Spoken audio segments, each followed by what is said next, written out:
नमस्कार,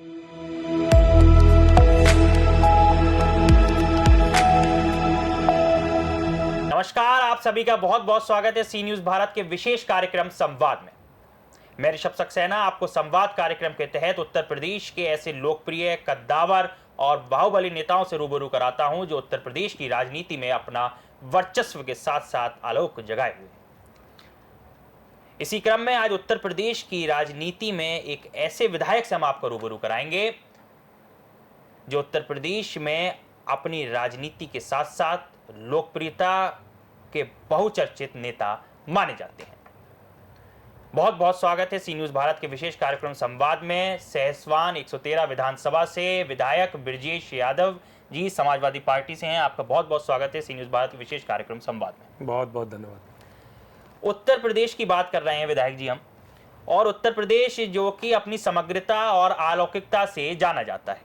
अभी विधानसभा का सत्र चल रहा है और उत्तर प्रदेश में समाजवादी पार्टी लगातार प्रदर्शन कर रही है। क्या कुछ मांगे हैं जिन्हें लेकर समाजवादी पार्टी प्रदर्शन कर रही है? बहुत बहुत धन्यवाद ऋषभ जी। और समाजवादी पार्टी की ही नहीं, पूरे प्रदेश की जनता की ये मांग है जी कि जो भारतीय जनता पार्टी जिसे अपना संकल्प पत्र बताती थी, जो अपना मैनिफेस्टो बताती थी, उसकी सच्चाई कितना इन लोगों ने काम किया या कितना ये आगे काम करना चाहते हैं। लेकिन जहाँ तक जनता जानती है और हम लोग जानते हैं, और सदन के अंदर की भी मैं बात करूँ तो भारतीय जनता पार्टी के लोग सच नहीं बोलते हैं। हमारी सबसे पहली मांग यही है कि सरकार सदन में सच के आंकड़े रखे ताकि जनता को गुमराह ना करे। और ये लोग जनता को गुमराह करके अपना उल्लू सीधा करना चाहते हैं, जो अपनी नाकामी है वो छिपाना चाहते हैं। ये हमारी मांग है कि जनता के सामने सच बोला जाए। जब बात कौशलता की और उद्गमता की आती है तो जिक्र होता है सहसवान विधानसभा के उन मुद्दों का जिनका जिक्र करना वाकई बहुत वाजिब हो जाता है। विधानसभा सहसवान में रोडवेज बस स्टैंड की मांग लंबे समय से चलती आ रही थी। आपने भी प्रयास किए, कई चिट्ठी भेजी मुख्यमंत्री जी को। अभी हाल ही में देखा गया, स्वीकृत हुआ, मांग स्वीकृत हुई, उसके बाद उसमें कार्य शुरू हुआ, परंतु उसमें रोक लग गई। आखिरकार क्या कुछ पूरा माजरा था और क्यों मुख्यमंत्री द्वारा उसमें रोक पर कोई कार्रवाई नहीं की गई? देखिए, वो कार्रवाई का हिस्सा है विधानसभा की। मेरा रिकॉर्डेड उसमें क्वेश्चन भी था और मैंने कई चिट्ठियां भी लिखी, वो भी रिकॉर्ड में है। लेकिन भारतीय जनता पार्टी के जो नेता हैं, बल्कि मैं तो कहूँगा जो नेतृत्व है, नेता क्या नेतृत्व से सीखता है। जो वहाँ के नेता हैं वो राम राम जपना, पराया माल अपना, उस वाली शैली पे लोग काम करते हैं। और हमारी चिट्ठियाँ जो थी, वो हमारी जो मांग थी उसके ऊपर अपनी मोहर लगा के, अपना काम बता के ये साबित करना चाहते थे कि भारतीय जनता पार्टी के लोग उसे मांग रहे हैं। लेकिन आम समाज की वो मांग है और हम लोगों ने बहुत पुराने समय से रोडवेज की मांग रखी थी। स्वीकृत हुआ, लेकिन मैं जानता हूँ कि सरकार इसे बनाएगी नहीं, क्योंकि मैंने इससे पहले भी झूठ बोलने का काम सरकार करती है। आप सोचिए, बराबर में विधानसभा बिल सी, वहाँ रोडवेज बस स्वीकृत हो जाता है, और जबकि सहसवान जो जिला से कई किलोमीटर दूर है वहाँ पर स्वीकृत नहीं हो पाता। क्या ये सरकार की हठकर्मिता के हैं या क्या एक मानसिकता के हैं जो समाजवादी पार्टी के विधायक होने के बावजूद आपको झेलनी पड़ती होगी? देखिए, बिलसी में रोडवेज बस अड्डा की बिल्डिंग बना दी है, लेकिन रोडवेज बसें अब तक नहीं है। और सहारनपुर में भी मैं कहूँगा कि हवाई अड्डा है, लेकिन हवाई जहाज नहीं है। सिविल के लिए अभी तक शुरू नहीं किया और ये भारतीय जनता पार्टी के लोग शुरू नहीं करना चाहते। सहसवान दिल्ली रोड का सबसे व्यस्तम और सबसे महत्वपूर्ण जगह है, लेकिन उसके बाद भी सरकार वहाँ पे बस अड्डा नहीं बना पाई, इसका अफसोस रहेगा। समाजवादी पार्टी की सरकार में पहले भी प्रयास हुए और इस बार मैं वादा करता हूँ, अगर 27 में समाजवादियों को सरकार बनाने का मौका मिलता है तो बस अड्डा बनाने का काम सरकार करेगी। सहसवान के और भी मूलभूत ऐसे मुद्दे हैं जिनका जिक्र इसलिए करना पड़ता है, जैसे सहस्त्रबाहु का किला, बहुत प्राचीन समय से जिसका जिक्र करते आए हैं। अभी हाल ही में देखा गया उसके लिए बजट स्वीकृत हो जाता है। सी न्यूज़ भारत के संवाददाता के तौर पर मैं भी गया था, मंत्री जी से मुलाकात हुई थी, उनसे मैंने ये मुद्दा भी उठाया था, उन्होंने इसको स्वीकृति के लिए डाल दिया। पर क्या लगता है अभी आखिरकार कहाँ जो है कानूनी पेच पड़ जाते हैं वहाँ पर? हमारी सरकार में भी उसको पर्यटन स्थल, जब समाजवादी पार्टी की आदरणीय अखिलेश यादव जी की जब सरकार थी 2012 से 17 के बीच में, तब भी वो पर्यटन स्थल के रूप में उसे स्वीकृत कराने का काम किया गया था। लेकिन उसमें बहुत सारा काम हुआ भी, सौंदर्यकरण भी हुआ, लेकिन बार बार एक ही चीज़ को बार बार रिपीट करके उसी को दोबारा कलर चढ़ा के उस पर राजनीतिक रोटियां सेकना मुझे लगता है कि अच्छी बात नहीं है। अगर काम कराने की नीयत है तो फ्रंट पे आके उसका काम करा के और उसको पर्यटन स्थल एक्चुअल में घोषित कराना चाहिए उसका। आज युवाओं के बीच आपकी बहुत ही बहुचर्चित और लोकप्रिय छवि मानी जाती है। जहां देखो वहां लोग कहीं टैटू बनवा लेते हैं आपके नाम के, कहीं आपके नाम गुदवा लेते हैं, हाथ में लिखा होता है ब्रजेश भैया जिंदाबाद, ब्रजेश यादव जिंदाबाद। आखिरकार ये जो इतनी लोकप्रिय छवि है, इसका क्या अलौकिक राज है? चलिए, आपने जिक्र कर दिया है तो मैं अपने सभी साथियों का, अपने सभी नौजवानों का आपके चैनल के माध्यम से शुक्रिया अदा करना चाहता हूं और विश्वास और भरोसा दिलाना चाहता हूं कि ब्रजेश यादव जब तक जिंदा है तब तक आपका कर्जदार है। और मैंने तो नौजवानों की राजनीति शुरुआत करके और छात्र जीवन से राजनीति करके मैं यहाँ तक आया हूँ, और उसके लिए मुझे लगता है कि बहुत मेहनत की भी ज़रूरत होती है। और आप किसी के दिल में अगर जगह बनाते हैं तो कहीं ना कहीं कुछ ना कुछ आपके अंदर है। अगर वो पोटेंशियल आपके अंदर है तो सच्चे मन से आप काम करिए। और मैं नौजवानों का फिर से धन्यवाद देता हूँ। और नौजवानों, आपके लिए बहुत कुछ मैंने किया और यहाँ जो बैठा हूँ आपके जोश की बदौलत हूँ। मैं धन्यवाद आपका देता हूँ। बिल्कुल विधायक जी, नौजवानों की बात होती है, सबकी बात होती है, साथ ही साथ कई बार लोगों के मन में ये प्रश्न रहता है कि जब आप विधानसभा पहुंचते हैं, आप वहां की मांगे उठाते हैं, आप कितनी बार मुख्यमंत्री के समक्ष विधानसभा सहसवान की मांगों को लेकर गए और उन्होंने उस पर स्वीकृति नहीं दी या कार्य नहीं करा? ये बहुत सी चीज़ें हैं जो पब्लिकली नहीं बताना चाहता जी, और बहुत सी चीज़ें जो टीवी चैनल पे या सार्वजनिक जीवन में नहीं बता सकते। लेकिन सच्चाई ये है कि भारतीय जनता पार्टी के लोग या मुख्यमंत्री जी पब्लिक का काम करना नहीं चाहते। और बहुत से ऐसे उदाहरण हैं कि अगर मैं टीवी पे बता दूं तो दंग हो जाएंगे लोग। लेकिन सच्चाई ये है कि सरकार की नीयत नहीं है काम करने की। कुछ ऐसे उदाहरण जो कुछ आप बताएं। मैंने कहा ना, टीवी पे नहीं बता सकते कुछ चीज़ें कि कौन सी मांग लेके हम गए और कौन सी मांग ठुकरा दी गई। बल्कि मैं तो ये कहूँगा कौन सी मांग पूरी कर दी गई, उसकी भी अगर लिस्ट निकालेंगे तो बहुत छोटी सी है। आज के परिप्रेक्ष्य में मुख्यमंत्री योगी आदित्यनाथ को आप किस रूप में देखते हैं और क्या कुछ उनसे अपेक्षा करते हैं, और क्या लगता है किस तरह से बदलाव भी होने चाहिए एक विपक्षी के तौर पर आप देखते हैं? तो देखिए, सबसे पहली बात तो मैं ये कहूँगा कि योगी जी को सियासत नहीं करनी चाहिए। योगी जी को पूजा पाठ करके मठ में रहना चाहिए। लेकिन उसके बाद भी अगर वो सियासत करते हैं तो मुख्यमंत्री अगर आप हैं तो आपको पूरे प्रदेश की जनता एक समान होनी चाहिए। लेकिन पूरे प्रदेश की जनता को एक समान नहीं देखते और इसका अफसोस भी है। और सही बात यह है कि मुख्यमंत्री को ऐसा नहीं करना चाहिए। अगर पूरे प्रदेश के आप मुख्यमंत्री हैं तो पूरे प्रदेश में समान रूप से काम करना चाहिए। लेकिन आप गुमराह करके जनता को और काम नहीं कराएंगे तो जनता आपसे जवाब मांगेगी 2027 में। एक बहुत चर्चा का विषय बना था, विधानसभा सहसवान से जुड़ा हुआ मामला था, सीएससी का मामला था जो आपने उठाया, पटल पर उठाया, बावजूद उसके कोई कार्रवाई नहीं हुई, डॉक्टरों पर कार्रवाई नहीं हुई। क्या लगता है भ्रष्टाचार में लिप्त रहे ये लोग या फिर क्या बड़े एक मुद्दा रहा जो आपने? देखिए, स्वास्थ्य सेवाएं पूरे प्रदेश भर में बिल्कुल ठप हो चुकी हैं। और अगर मैं बात करूं तो विधानसभा में जब पहले दिन से मैं विधायक बना तब से लगातार मांग उठा रहा हूं। मेरे यहाँ समाजवादी पार्टी की सरकार में जब पिताजी मेरे राज्य मंत्री थे, उस टाइम पे हम लोगों ने आदरणीय अखिलेश जी की जब सरकार थी, अखिलेश जी से एक सीएससी स्वीकृत कराई थी रुदायन के लिए। लेकिन जब रुदायन की सीएससी बना दी तो इस्लाम नगर का अस्पताल बंद कर दिया और ये कह दिया कि साहब स्टाफ यहाँ कम है इसलिए यहाँ से यहाँ ले जा रहे हैं। जबकि इस्लाम नगर नगर पंचायत का भी हेड ऑफिस है, नगर पंचायत के साथ साथ ब्लॉक का भी हेड ऑफिस है और तकरीबन 60, 70, 80 गांव ऐसे थे जो इस्लाम नगर से फ़ायदा ले रहे थे। लेकिन रुदायन में ले जाके वहाँ शिफ्ट कर दिया और इस्लाम नगर का बंद कर दिया। मैं लगातार कहता रहा कि अगर बजट की कमी है, एक बार चिट्ठी मैंने भेजी तो उसमें ये लिख दिया कि बजट की कमी है। मैंने कहा बजट की कमी है तो पूरी 1 साल की विधायक निधि में देने को तैयार हूँ, लेकिन इस अस्पताल को आप चालू कर दो। अगर नीयत होती तो उस अस्पताल को चालू करते, लेकिन उस अस्पताल को चालू नहीं किया। नाधा में हमारे यहाँ ब्लॉक बने, हमने स्वीकृत कराए थे, हमारी सरकार में स्वीकृत हुए थे। नाधा के ब्लॉक सिर्फ ये बता के, मेरे पास चिट्ठी है कि बजट नहीं है इसलिए हम नहीं बना सकते।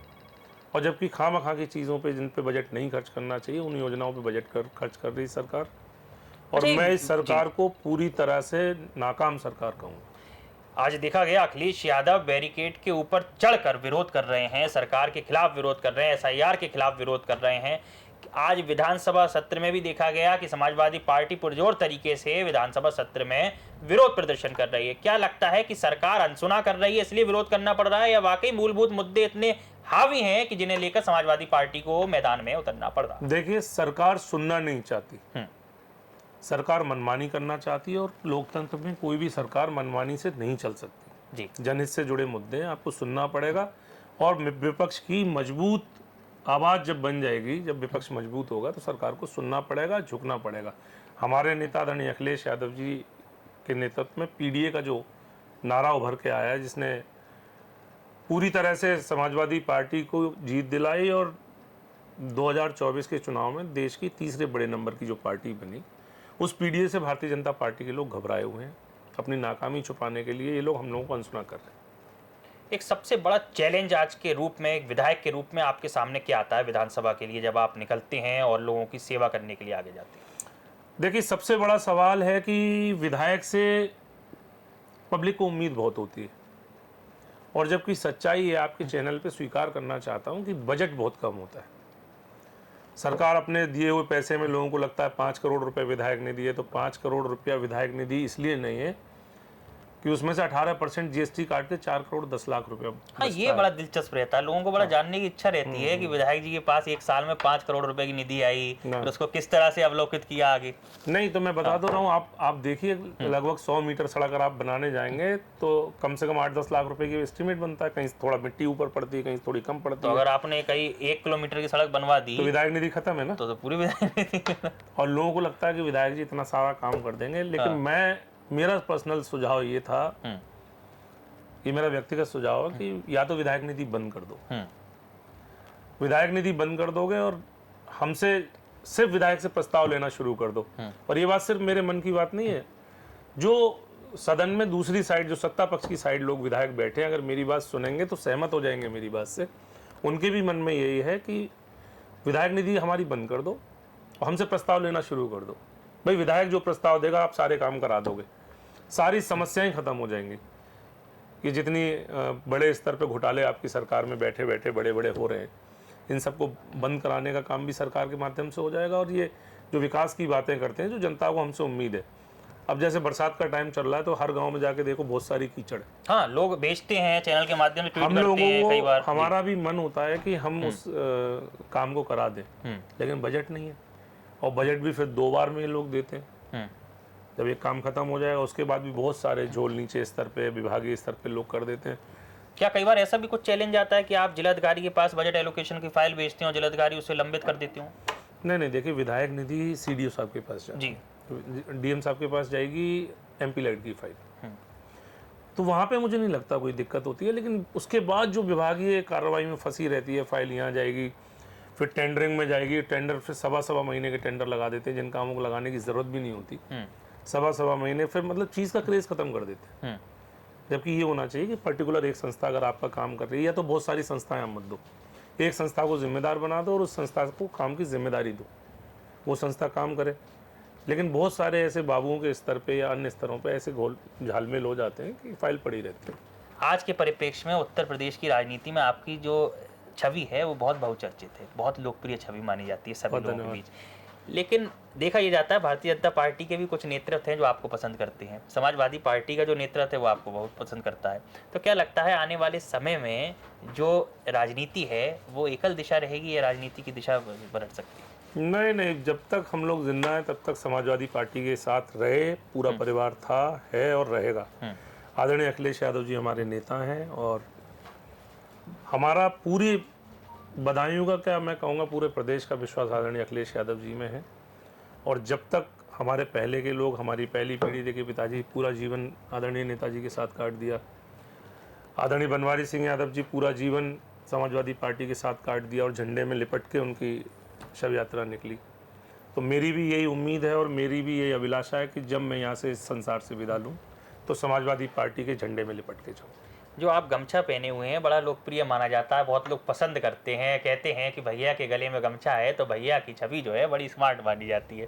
तो इस स्मार्टनेस के साथ साथ आज उत्तर प्रदेश को युवाओं के लिए क्या कुछ बड़े मुद्दे हैं जिन पर चर्चा होनी चाहिए थी विधानसभा में जो नहीं हो पा रही है, और क्या कुछ ऐसे बड़े मुद्दे हैं जिनको अभी तक लोग नहीं समझ पाए हैं? मैंने आपसे पहले ही क्वेश्चन में आपको क्लियर किया कि सरकार अपनी नाकामी छुपाने के लिए ऐसा कुछ कर देती है कि सदन ना चले, जबकि स्वस्थ परंपरा लोकतंत्र की है कि सदन चले, विपक्ष क्वेश्चन करे और सरकार को उसके माकूल जवाब देने चाहिए। लेकिन विपक्ष कोई जवाब नहीं देना चाहता। मैं इन लोगों ने लोकतंत्र की जो मर्यादा है उसको तार तार कर दिया है और ये लोग कोई भी मुद्दा फेस नहीं कर सकते अपनी नाकामी छुपाने के लिए सदन में कुछ ना कुछ ऐसा बोलते हैं। आप देखिए मुख्यमंत्री जी की भाषा, जो हमारे नेता विपक्ष हैं पांडे जी, उन्होंने अपनी कोई पीड़ा अपनी कही किसी मामले को लेके और उसके बाद मुख्यमंत्री की भाषा अगर रिकॉर्डेड आपको मिली, आप चैनल में बैठे लोग हैं, तो जो एक मुख्यमंत्री की भाषा होनी चाहिए वो नहीं थी। संवैधानिक अगर आपको देखना चाहिए तो संवैधानिक भाषा नहीं थी यार। आपने जो बात वहाँ पे कही वो संवैधानिक नहीं थी। तो जानबूझ के ऐसा माहौल क्रिएट कर देना, जानबूझ के एक ऐसा एंगल दे देना कि विधानसभा चले ही ना, तो नाकामी छुपाते हैं लोग। तो जाहिर सी बात है उत्तर प्रदेश में वाकई इतने बड़े मूलभूत मुद्दे हैं जिन पर चर्चा होनी चाहिए थी, वो चर्चा नहीं हो पा रही और नाकामी छुपा रही सरकार, ऐसा आप सोचते हैं, ऐसा ही आप बता रहे हैं। तो वाकई ये दर्शाता है कि उत्तर प्रदेश में अभी मूलभूत मुद्दों को छुपाया जा रहा है और जनता तक नहीं पहुंचाया जा रहा है। एक आखिरी संदेश जनता के नाम क्या देना चाहेंगे उत्तर प्रदेश की समग्र राजनीति को लेकर? देखिए, मैं छात्र से, नौजवानों से, किसानों से, व्यापारियों से, सर्व समाज से कहना चाहता हूँ कि अपनी अंतरात्मा की आवाज़ पे इस बार वोट करना। ये लोग फिर कुछ ना कुछ मुद्दा निकाल के और भ्रम में फैला के और विकास, तरक्की, खुशहाली, भ्रष्टाचार, किसी मुद्दे पे लोग चुनाव नहीं लड़ते। ये लोग सिर्फ हिंदू मुसलमान करके चुनाव लड़ना चाहते हैं, जो कि बहुत गलत है। मैं पूरे प्रदेश की जनता से अपील करता हूँ कि आने वाले 2027 के चुनाव में ऐसे विजनरी नेता को वोट दीजिए, पीडीए की सरकार बनवाइए। पीडीए जब तक इकट्ठा हुआ है तब से भारतीय जनता पार्टी के लोग मुद्दों पे बात करने से बच रहे हैं। ये हमारी बड़ी जीत है कि पीडीए की जो एकजुटता है वो अब दिखने लगी है। आदरणीय अखिलेश यादव जी के नेतृत्व में 2027 में समाजवादी पार्टी के लोग, पीडीए के लोग सरकार बनाने जा रहे हैं। विकास, तरक्की, खुशहाली का रास्ता ही तब खुलेगा जब आदरणीय अखिलेश यादव जी पीडीए समाज को लेकर मुख्यमंत्री बनेंगे। बहुत बहुत धन्यवाद। अच्छा विधायक जी, एक और सवाल इसके साथ जोड़ना चाहूँगा। जब विधानसभा का जिक्र हो रहा था तो आपके बाहुबल्य का और आपकी लोकप्रियता का भी जिक्र हुआ, क्योंकि जब आप चुनाव जीतते हैं, पहला चुनाव आप लड़ते हैं और बड़ी दमखल से चुनाव आप जीतते हैं। जीतते इसलिए, दमखल की बात इसलिए हो रही है, सारा जो वोट बैंक था, आपको हर एक बिरादरी, हर एक समाज से वोट बैंक मिलता है और बड़े बड़े बाहुबली नेता जो वहाँ से चुनाव लड़ रहे होते हैं वो चुनाव हार जाते हैं। इसके पीछे का क्या कुछ रणनीति रही और क्या कुछ एक राज रहा जो आखिरी एक आपको बताना? देखिए, बात अगर पुरानी भी बातें करें तो समाजवादी पार्टी का गढ़ हमेशा से रहा सहसवान। 2017 के चुनाव में भी जब पूरे प्रदेश में भारतीय जनता पार्टी की प्रचंड लहर थी और बरेली मंडल में 2 सीट निकली थी, एक शाहजहाँपुर में निकली थी और एक सहसवान पूरे ज़िले में अकेली सीट रह गई थी जब हम लोग जीते थे चुनाव जी। 22 में भी तमाम तरह की बातें, लेकिन सहसवान के साथियों का धन्यवाद भी दूंगा और मुझे घमंड भी इस बात का है कि बड़े बड़े अच्छों का घमंड सहसवान ने तोड़ने का काम किया। हम लोगों ने भी उनके मान सम्मान के लिए अपनी हर चीज़ कुर्बान कर दी है। सहसवान के एक एक व्यक्ति को, एक एक लोगों को, जब तक आखिरी चेहरे पे खुशहाली नहीं आएगी हमारी लड़ाई जारी रहेगी। और सहसवान को बड़े लोग आए, लड़के चले गए और बड़े बड़े नाम मैं नहीं लेना चाहता किसी का पर्टिकुलर नाम।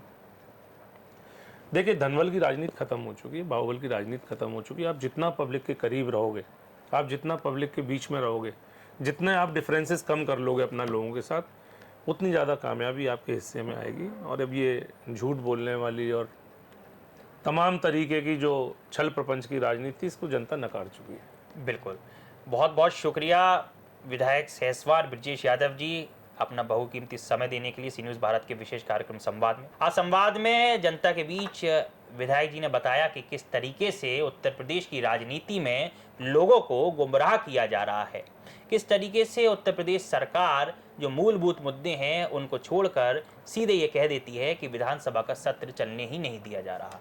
तो आखिरकार इस बीच के डिफरेंस को समझना भी बहुत ज़रूरी है कि सत्र चलने नहीं दिया जा रहा या सत्र चलाया नहीं जा रहा।